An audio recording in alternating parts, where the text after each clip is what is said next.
તમારો એવો કોઈ કેસ જે તમને અત્યાર સુધી યાદગાર હોય ને એકદમ થોડો અલગ હોય નોર્મલ કરતાં?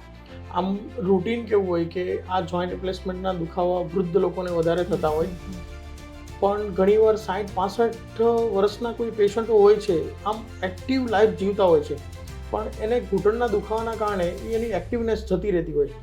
જેમ કે મારો એક ડૉક્ટર મિત્ર છે, એમને ઘૂંટણના દુખાવાના કારણે એ રેગ્યુલર બેડમિન્ટન રમતા હતા, પણ એને બેડમિન્ટન રમવાનું એ ઘૂંટણના દુખાવાના કારણે છૂટી ગયું.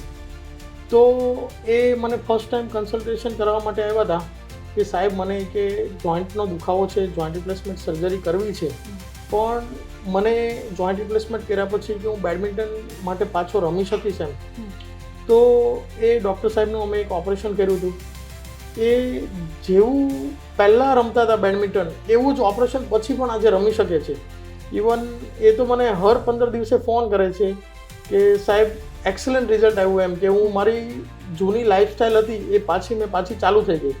આમ રૂટીન કેવું હોય, વૃદ્ધ લોકોને એવી એક માન્યતા હોય કે આ ઘૂંટણનો દુખાવો જે છે એ આપણા જીવનનો એક ભાગ જ છે એમ, કે વૃદ્ધાવસ્થામાં ઘૂંટણનો દુખાવો આવવાનો જ છે, એટલે ઘણા લોકો ઇગ્નોર કરતા હોય. પણ જ્યારે તમને એક્ટિવ લાઈફસ્ટાઈલમાં તકલીફ થતી હોય તો અવશ્ય એક જોઈન્ટ રિપ્લેસમેન્ટ સર્જનનો કોન્ટેક્ટ કરવો જોઈએ અને જોઈન્ટ રિપ્લેસમેન્ટ સર્જરી પણ કરાવવી જોઈએ, તો જેનાથી તમારી જે ડેઇલી લાઈફ છે, એક્ટિવિટી છે, એ તમારી કન્ટિન્યુ કરી શકશો.